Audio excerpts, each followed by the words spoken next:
Good evening, ladies and gentlemen. Welcome to Monday, March 3rd, the West Fargo City Commission meeting. I would ask that you please join the commission in the Pledge of Allegiance.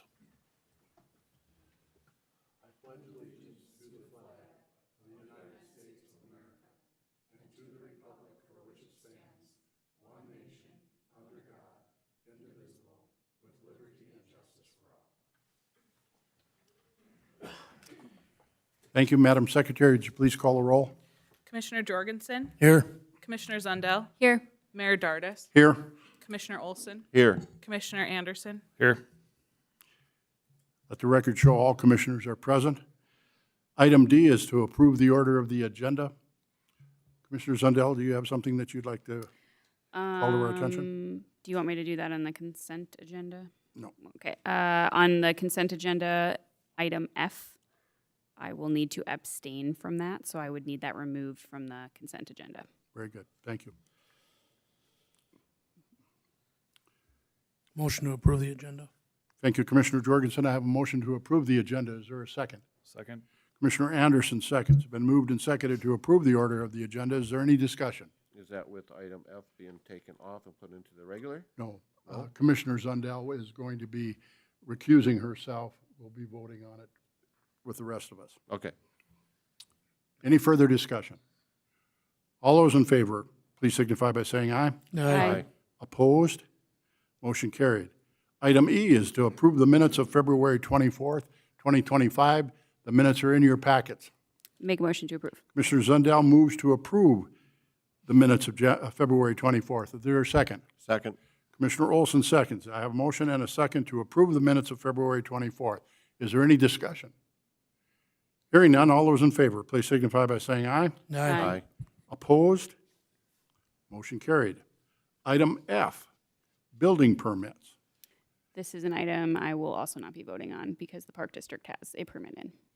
Commissioner Zundell is clarifying that the Park District does have a building permit request in, so she's recusing herself as the Director of Parks and Rec.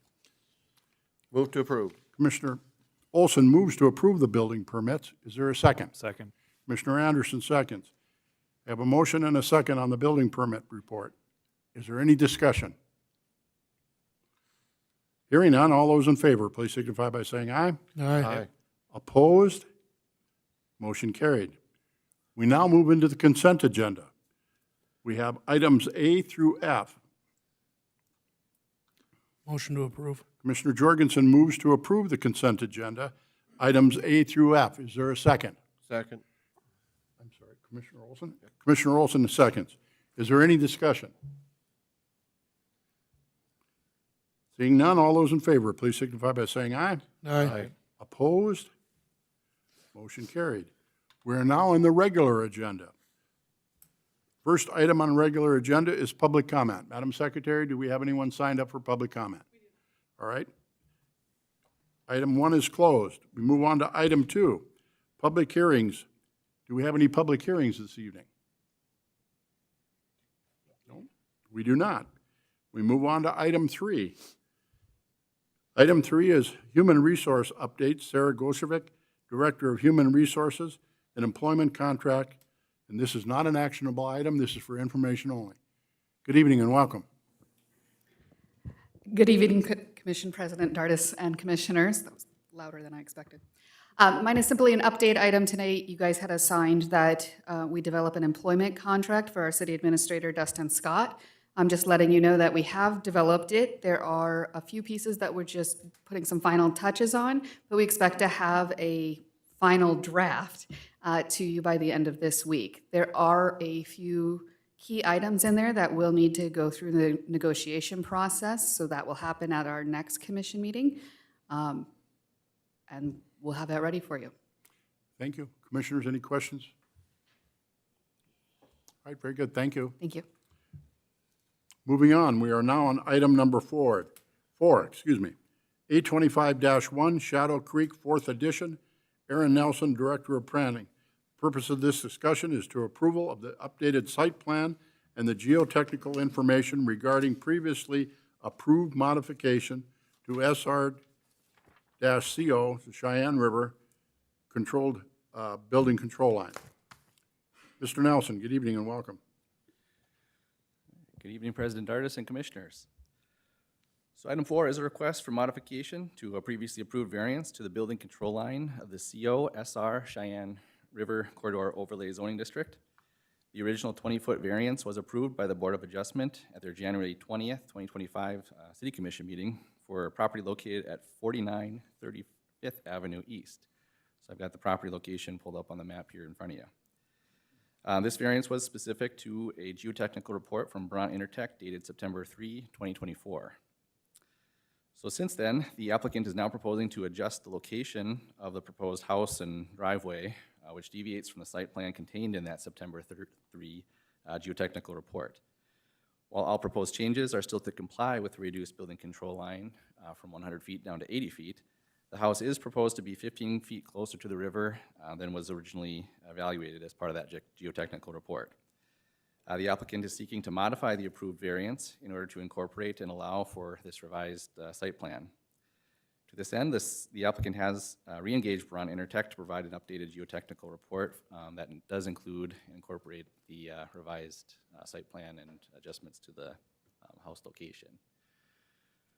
So included in your packet is the original staff report that was presented to the Board of Adjustment, City Commission at that January 20th meeting, including a site plan and the geotechnical report showing the location, or the original location of that house.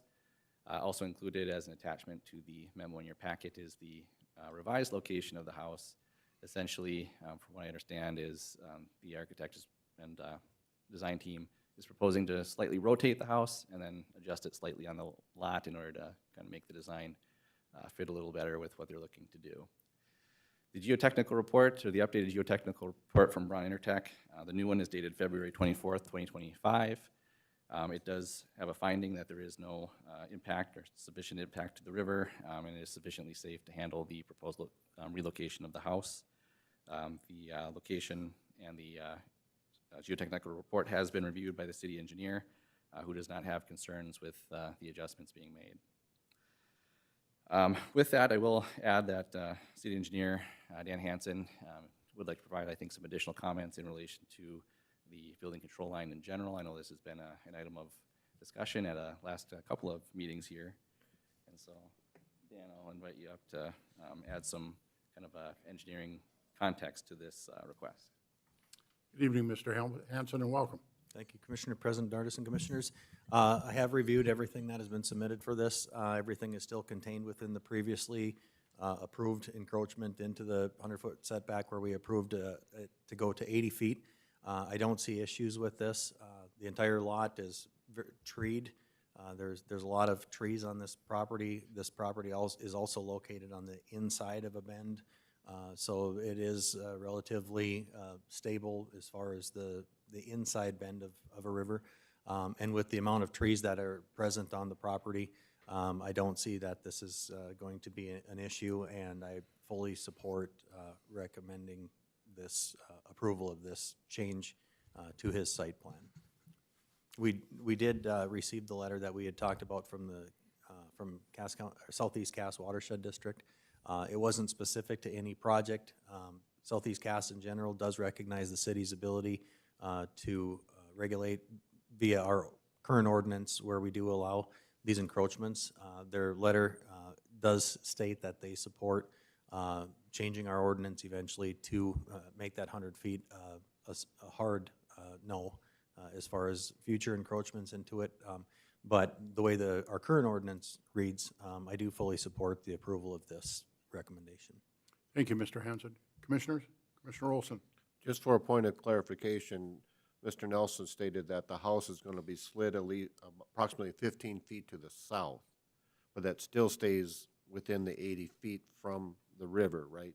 Yeah, the original proposed location of the house, it was basically some grading and some foundations that were going to go into it. They haven't changed the design of the house, just the rotation of it, and by rotating it, it encroached a little bit further into that previously approved encroachment. But we're not going any closer than 80 feet. Correct. They're not requesting any additional footage towards the river. Thank you. Any additional questions, Commissioners? All right. We're going to gavel out of the West Fargo City Commission meeting, commissioners at this time, and we go into the Board of Adjustment. Board of Adjustment is the West Fargo City Commission, and we act on the variances. Commissioners? I make a motion to approve. Commissioner Zundell moves to approve the site plan and geotechnical information with regarding to A25-1 Shadow Creek 4th Edition. Is there a second? I'll second. Commissioner Jorgensen seconds. We have a motion and a second. Is there any discussion?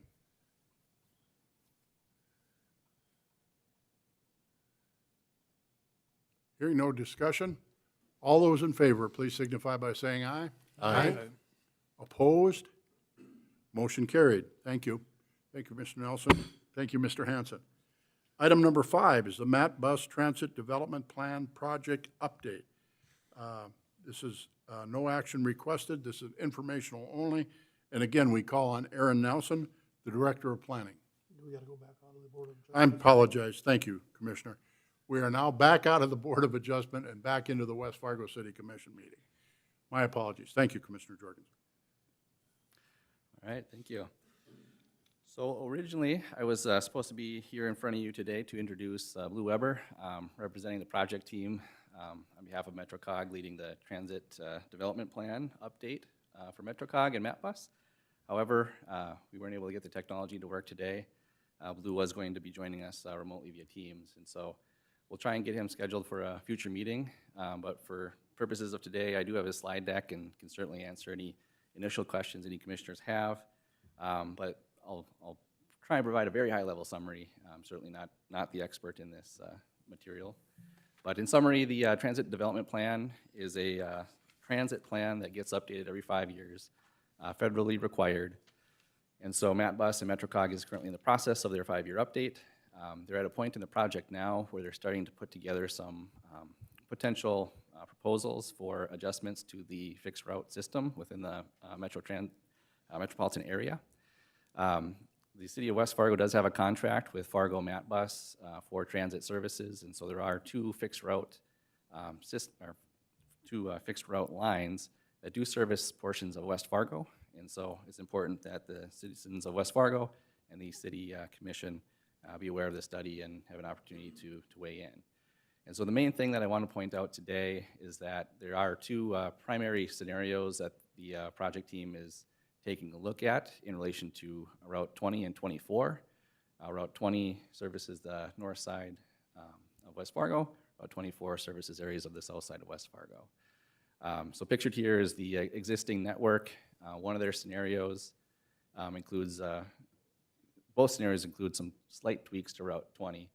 However, Route 24, in both scenarios, there are potential changes that they would be making, potentially making recommendations on that would significantly change the Route 24 alignment. So scenario 1 kind of merges Route 24 with portions of Fargo, and then scenario number 2 actually replaces Route 24 in the southwest portion of the metro with on-call or on-demand transit service. And so this would be a kind of a newer approach to providing transit service for this area. And so this is one of the main reasons we wanted to make the commission aware of some of the scenarios that they're considering at this time.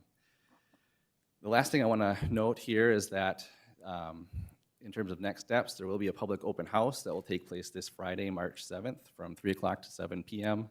at the Carlson Library in Fargo.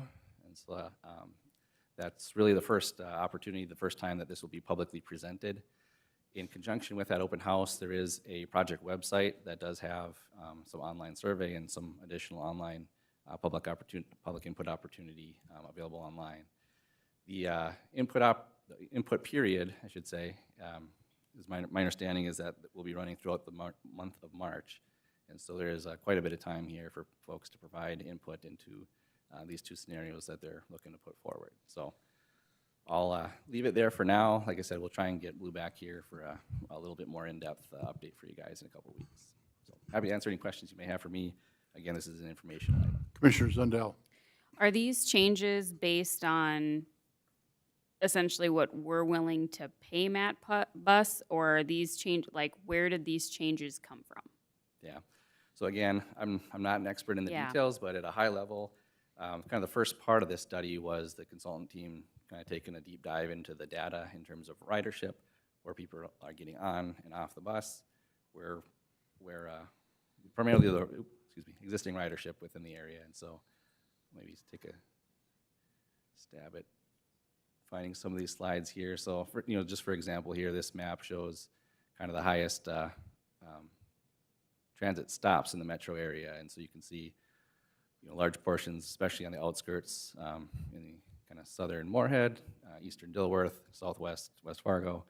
Those are some of the kind of least utilized transit stops. And so that is a factor, but certainly there are many other factors that may impact current ridership.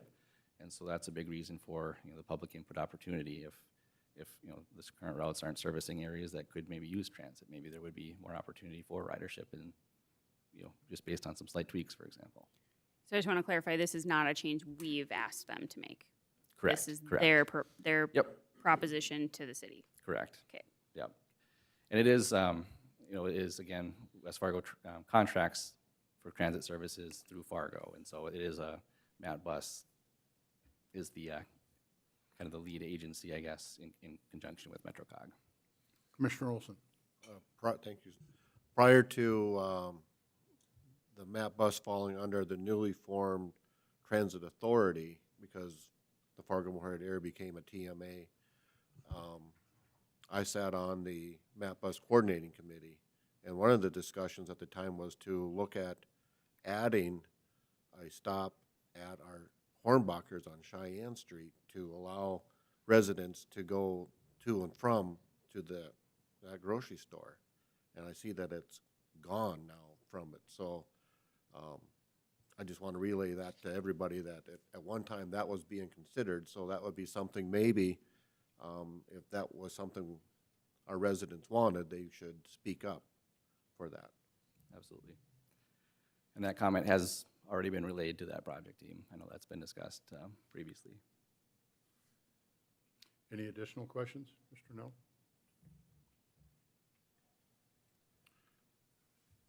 Again, this is informational only. Thank you. Thank you.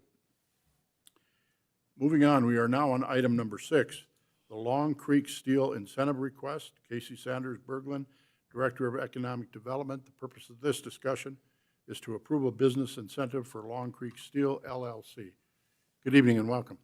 Good evening, President Commissioner Dardis, Commissioners. Tonight, I welcome the opportunity to present to you regarding Long Creek Steel. They're a family-owned business which is headquartered in South Dakota. Generally speaking, this company is a manufacturing facility that rolls and forms metal roof and wall panels for residential and commercial industry. The leadership and I have been in communication for just shy of, I'd say, about a year in discussions about not only opportunities within West Fargo, some in North Dakota, and how they compare to other opportunities in, we'll say, other states like Southwest Minnesota and Wisconsin.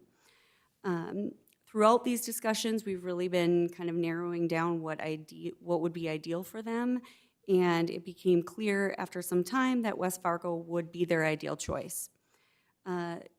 This business aims to locate in the Sand Hills 6th Edition. If you're familiar, this would be previously in the industrial park that we discussed earlier, or I guess later part of 2023 at this point. And this would be an extension of their location in South Dakota. So they wouldn't be relocating, this would be an expansion for them. This area is zoned for light industrial, and this project does fall within the TIF district that was designated in that Sand Hills 6th edition.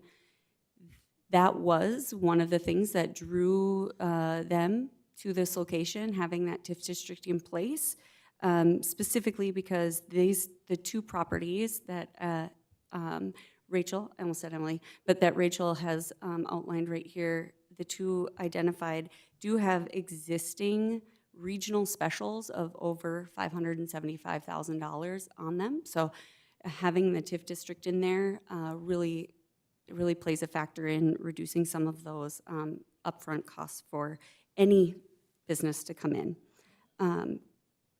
They intend to build a approximately 90,000 square foot facility, and then within 5 to 6 years, if not sooner, build an additional 80,000 square foot facility on the second or eastern parcel. They have filed for a business license in the state of North Dakota, as well as a primary sector certification, both of which are still just pending or in process. So with that primary sector certification, we have put them in contact with Ryan Aschheim at the Greater Fargo Moorhead EDC, and through that process, their team does something that's very helpful as a comparison tool so that we can look at the jobs that they're looking to create. It can look at what the manufacturing industry sector pays for these types of roles. Our aim and intent is to work with and incentivize businesses that are going to be bring competitive jobs or more than average pay. And during those discussions, we found that Long Creek Steel would provide approximately 25 to 30 jobs, and that they would not only meet that competitive wage, but in most cases exceed that average salary. The public assistance for this project is proposed at a 2-part forgivable loan through economic development sales tax. And I'd like to just reinstate that the goal of the economic development sales tax is to create jobs and economic growth for the city of West Fargo. So breaking down that two-part forgivable loan, what that intends to be is that the funds are released to the applicant right away, and then as they reach specific milestones, this would act as a forgivable loan through the Economic Development Department. So the first portion would be $100,000 of the $275,000 total. The $100,000 milestone would be that 3 to 4 of their key stakeholder staff would be hired, and they would also receive their certificate of occupancy. And that's when that loan would be forgiven, not when those funds were released. The second portion of that would be the $175,000, and this would be a completion of their full year of operations. So once they get through that, that would be defined as the first full 12 months, this is defined as the first full 12-month period of business with the starting date of when the business opens for their customers, and would complete the same date the following year so that we have something concurrent. So should this this proposal move forward, the next step would look like working with the city attorney to create a business incentive agreement with all of these terms outlined for both the city and the applicant. So additionally, I'd like to point out that should we move forward with the full $275,000 request, the applicant intends to reach out and apply for the interest rate buy-down program through the Bank of North Dakota. Through that program, they can use the $275,000 as the community buy-down portion, which is a required portion in order to apply for and receive funding for this program, which is part of the reason we've aimed for this approximate dollar amount. Attached to this staff report, you'll also see a certificate of good standing, which this would, from South Dakota, which would signify that Long Creek Steel is in a good standing with the state of North Dakota, or excuse me, state of South Dakota, and has no outstanding taxes at the state level. At this time, I'd also share that Pat Stroh with Long Creek Steel is here tonight from South Dakota to answer any questions you may have about the business in general. Otherwise, I'll stand for questions about the incentive. Thank you. Commissioners, questions? This might be Commissioner for Jorgensen. This might be for Mr. Hanson. When are the streets gonna go in out there?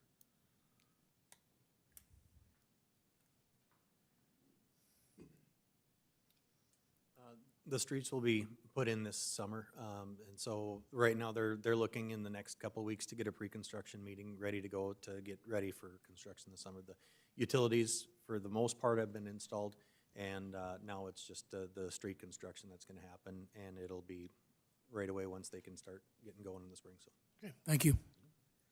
Additional questions, Commissioners? Commissioner Olson? Casey, you say that once we get a certificate of occupancy, when do you propose, or when is it expected to have that roughly? The certificate of occupancy would come from the building permit department, so I guess that would be a rough timeline. I know that Concrete Steel ideally has is aiming for October for equipment to arrive, and so that certificate of occupancy would need to be here That's sooner the than answer I that. was looking for. Yeah. It'll be this year, so. The very goal would quick be turnaround. 2025, yes. Commissioners, any additional questions? Make a motion to approve. Commissioner Zendel moves to approve the business incentive for Long Creek Steel. Is there a second? Second. Commissioner Olson seconds. I have a motion and a second to approve the business incentive for Long Creek Steel with 2 forgivable loans. Is there any further discussion? Hearing none, all those in favor, please signify by saying aye. Aye. Opposed? Motion carried. Thank you. Welcome. Item number 7 is a Renaissance Zone designation. Again, we call on Casey Sanders Berglund, our Director of Economic Development.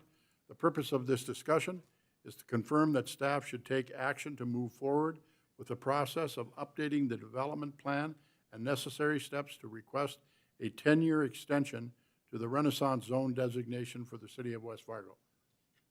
Please, continue.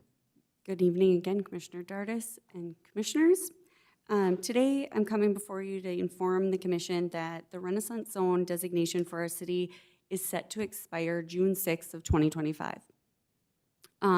Prior to requesting letters from the county as well as the school for support, I want to come to the City Commission and request that you all confirm you would like the city to move forward with a 10-year extension. What that means is that we would not approve any changes tonight. The program would remain as outlined as it is today, but this effort would give us an opportunity to make any updated changes to our guidelines, our map, or anything associated with our current Renaissance Zone designation. There's been changes at the state level. Up until this point, the city of West Fargo has not been allowed to make any changes because you're approved at 10-year increments at a time. So we can make those updates and changes now through this effort. But we would need to complete we would need to complete doing an updated development plan, including an updated inventory, obviously narrating why this extension is needed, receiving letters of support from the county and West Fargo School District, as well as hold a public meeting. And so before moving forward, I want to make sure that the city of West Fargo would like to move forward in keeping the Renaissance Zone as a tool. Commissioners, questions of Ms. Berglund? I'll make the motion that we direct staff to move forward with updating our Renaissance zones and request an extension. I have a motion to move forward with the Renaissance Zone designation. Is there a second? Second. Commissioner Zundell seconds. Is there any discussion? Hearing none, all those in favor, please signify by saying aye. Aye. Opposed? Motion carried. Thank you. Thank you. Item number 8 is an approve a contract with YHR and authorize advertisement for bids. We're going to ask Mr. Matt Anvik, Director of Public Works, to bring this conversation forward. Good evening, Commissioner President, Commissioners. Since we came before you in January for approval to work with YHR for preliminary design on public works expansion and sanitation expansion, since then we kind of started with YHR doing a space assessment. So we knew about how much space we're going to need for the next 15 to 20 years for equipment and what we kind of expected for staff. YHR came back with 3 different kind of building layouts. We kind of, over the last month, we've kind of designed or went through them a few times, and that's kind of came through those 4 designs that are in the packet today. Just going through this, really what the bulk of this project is right now is 3 different buildings. We're going to expand one of our, what we call our 150, but it's just a big heated storage building. We're going to try and expand that by about 15,000 square feet. We want to put in an expansion on the current Public Works building, and then probably almost 19,000 square feet, plus remodel some crew space inside that, and then also add almost 19,000 square feet down on the sanitation. So this project is kind of 3 main parts with that. And so that's what we're kind of looking for right now. We did get a little bit of sticker shock on what the cost of things are right now, looking at the estimates from all the different, I guess if you look at the different layout plans, the estimates were anywhere between $15 and $20 million.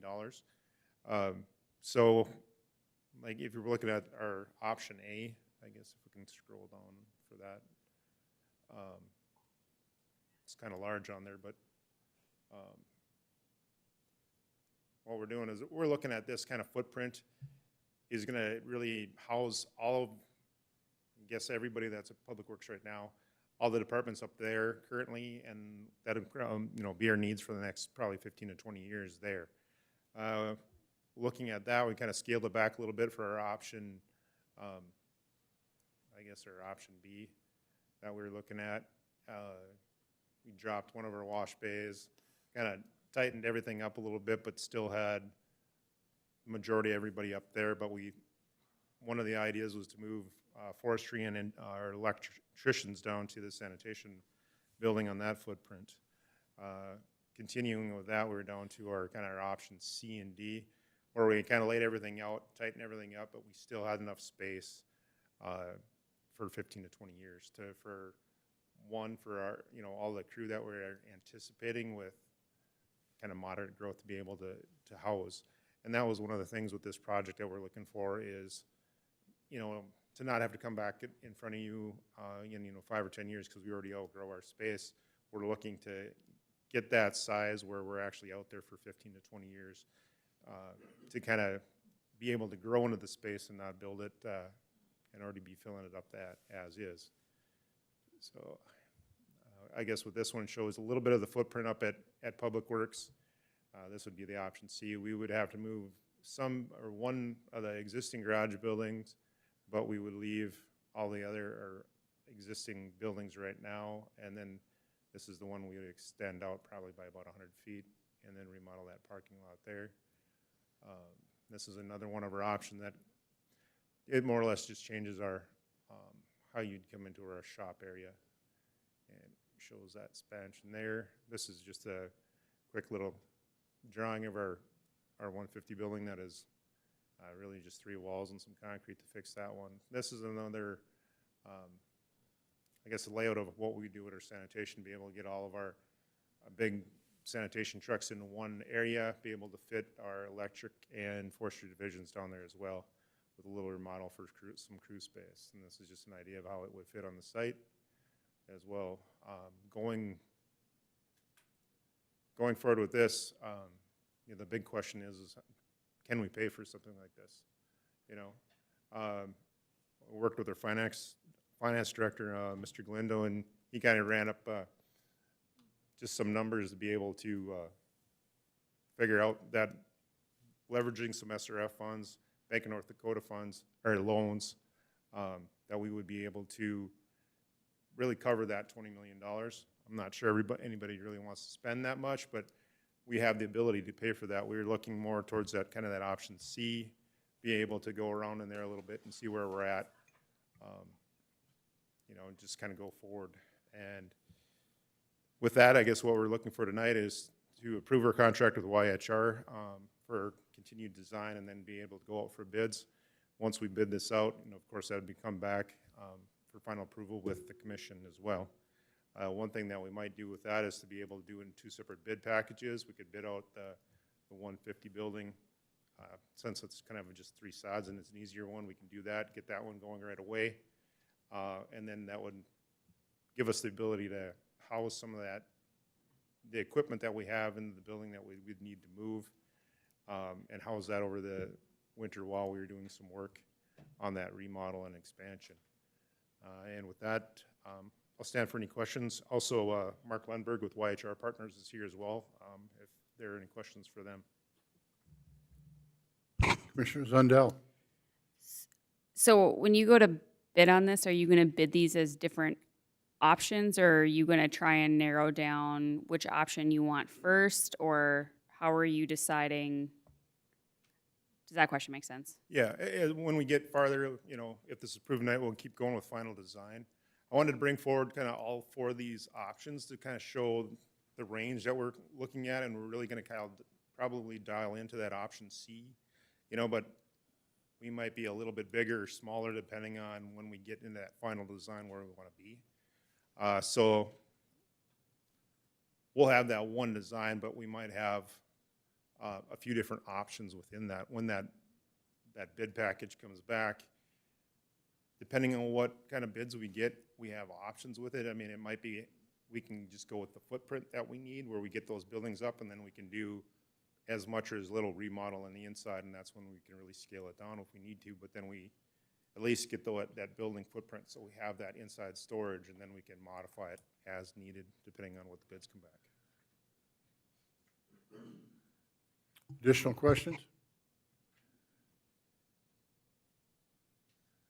I move we approve the contract with YHR and authorize advertisement for bids.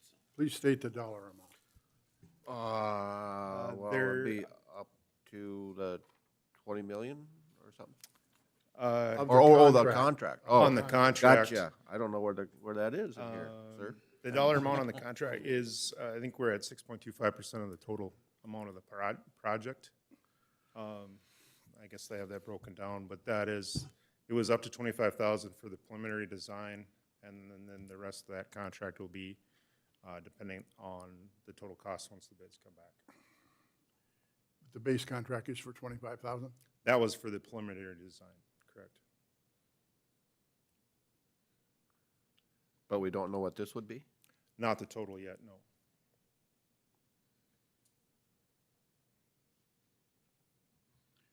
I still I make have, the I have a motion. motion to approve. Is there a second? I will second. Commissioner Zundell seconds. Been moved and seconded to approve the contract with YHR and authorize an advertisement for bids. Is there any discussion? Hearing none, all those in favor, please signify by saying aye. Aye. Opposed? Motion carried. Item number 9 is the sanitary lift station, SA 27, rehabilitation. We're going to ask Dan Hanson, city engineer, to come back to the podium. Purpose of this discussion is to create a project number 1351 and direct the engineer to prepare an engineer's report. Mr. Hanson. Thank you, Commissioner President Dardis and Commissioners. As you're aware, over the past several years, we've been rehabilitating all of the sanitary lift stations located north of I-94, and that work has, for the most part, been completed. Since then, we started taking a look at the infrastructure of our sanitary sewer south of I-94, which we've had a study done, and they've come back with some recommendations for projects so we can start the next process of updating those lift stations. And I know this is the newer part of town, but for example, SA 27 was built in 2002, so it's 23 years old already. There have been a couple improvements done to that lift station, but some of the things that we're seeing is that during rain events, larger rain events, the city system has had a hard time keeping up with it. And I put in my report, likely reason for a lot of these lift stations that are struggling is that they're receiving sump pump water that's going into the sanitary sewer.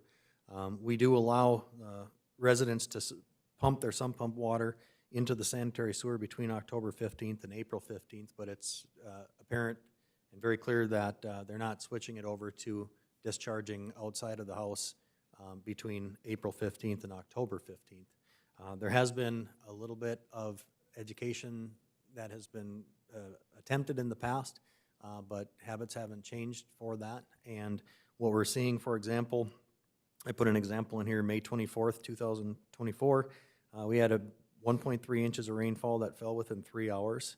And that produced a record volume of wastewater, and Public Works needed to open up a bypass line around SA 27 to keep it from backing up sewage into the system. So what we're here to, one of the first of multiple projects that we're looking at performing on that south side is taking a look at SA 27 and doing some rehabilitation and upgrades to that lift station in the form of pumps, intake and outtake piping from that and some control panel work. This would be the first of several projects over the next 5 years or so that we would be bringing forth for us to upgrade that, our south side sewer system. Not only that, there still is some green space located on the south side. The report did take into account that there is potential development. There are some neighborhoods that are unsewered currently that they're taking into account that could be sewered in the future. For example, Nelson Acres is an area that's not currently sewered, but someday that might get connected to the system. There's some areas west of the diversion, little strips of land that might develop. So all of those areas, they weren't just taking a look in this study in the existing developed areas, they were taking a look at the study of the south side system as a whole. SA 27 is the lift station that all of those lift stations eventually go into, and it pumps all of the sewage from the south side. So it's the most critical piece of infrastructure south of I-94. And so we're looking to increase the pump sizes and again, the piping and control panels for that. And so what we're looking for is to create the project and direct me to prepare an engineer's report that'll bring back. This project was identified in the 2024 CIP as a project that is not intended to be specially assessed and paid for with capital improvement sales tax. And with that, I would entertain any questions. Thank you, Mr. Hampton. Commissioners, any questions, comments? Just a comment, sir. Please. Your example of that rain event of where we got 1.3 inches of rain, just so the residents know, that water is rainwater that's going to the city of Fargo, and we're getting charged for that. So it's not like it's free just to pump it into the sanitary water or sewer systems. And I don't know if there's any way we can monitor that, but everybody has to make an effort to switch it over to the outside, whether it be on their lawns or pump it out to the street. But to keep pumping it into the sanitary sewer system just increases our costs and will maybe affect our rates in the future, because if we can't control it, we're going to have to ante up at some point with the city of Fargo. Not only that, we've got a contract with Fargo to send a certain amount of sewage to them, and it's taking up capacity in that contract as well. So, As Mr. Hanson indicated, this was a part of the 2024 approved CIP, and the estimated cost at that time was $1,625,000. So, Commissioners? I move to approve. Commissioner Zundell moves to approve to create a project number 1351 and direct the engineer to prepare an engineer's report for sanitary lift station rehabilitation of SA 27. Is there a second? Second. Commissioner Anderson seconds. We have a motion and a second. Is there any discussion? Hearing none, all those in favor, please signify by saying aye. Aye. Opposed? Motion carried. Thank you, Mr. Hanson. thank you. Item number 10 is a city administrator's report. We call on Mr. Dustin Scott, City Administrator, City of West Fargo. Good evening. Welcome. Good evening, Commission President Dardis and Commissioners. I'll be brief here tonight. Sounding like a broken record over the last few meetings, but I do want to start off with another update on our budget, our 2026 budget preparation. We have some new templates that Nick and Willie have been working on.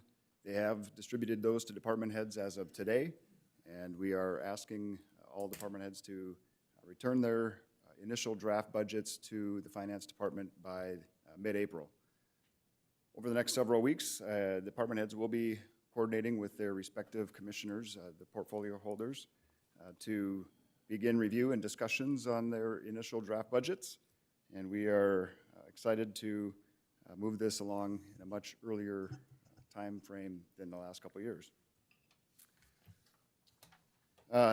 Relatedly, staff has been very involved and engaged with this year's legislative session.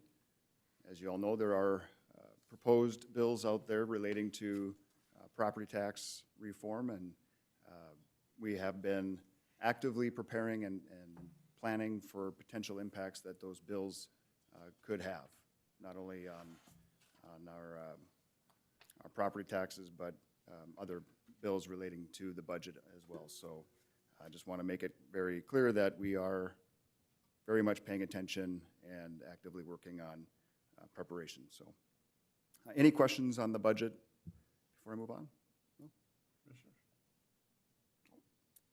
Good. In the next couple weeks, our HR director, Sarah Gosevich, will be looking to solicit bids for our benefits broker services.